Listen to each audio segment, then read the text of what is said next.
আসসালামু আলাইকুম। আন্তর্জাতিক দুনিয়া চ্যানেল থেকে আমি এমডি দেলোয়ার হোসেন। আজকে যে নতুন আপডেটটি, অলরেডি আমেরিকা ইরানের যুদ্ধ শুরু হয়েছে। ইরানের বিভিন্ন জায়গায় ক্ষেপণাস্ত্র হামলা চালিয়েছে দখলদার ইসরায়েল ও আমেরিকা। এর জবাবে ইরানও পাল্টা হামলা শুরু করেছে। ইরান জানিয়েছে তারা শুধু ইসরায়েল নয়, মধ্যপ্রাচ্যে থাকা মার্কিন সামরিক ঘাঁটিগুলোতেও হামলা করেছে। খবর অনুযায়ী সৌদি আরব, কুয়েত, বাহরাইন, আবুধাবি, কাতার সহ বিভিন্ন মার্কিন ঘাঁটিতে হামলা শুরু হয়েছে।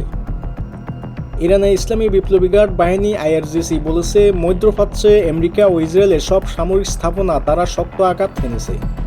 তাদের দাবি, শত্রু পুরোপুরি পরাজিত না হওয়া পর্যন্ত আমরা যুদ্ধ চালিয়ে যাব।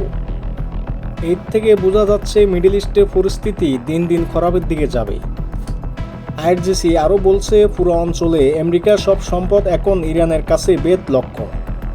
বিশেষজ্ঞরা বলেছেন, পরিস্থিতি নিয়ন্ত্রণের বাইরে গেলে বড় যুদ্ধ শুরু হতে পারে। এতে শুধু মধ্যপ্রাচ্যে নয়, পুরো বিশ্বের জন্য প্রভাব পড়তে পারে। এখন সবার প্রশ্ন, উত্তেজনা কি আরও বাড়বে নাকি আলোচনার মাধ্যমে থামবে? আমি এই তথ্যটি পেয়েছি আল জাজিরা থেকে। তো আরও তথ্য পেলে আপনাদের সামনে আপডেট দিব।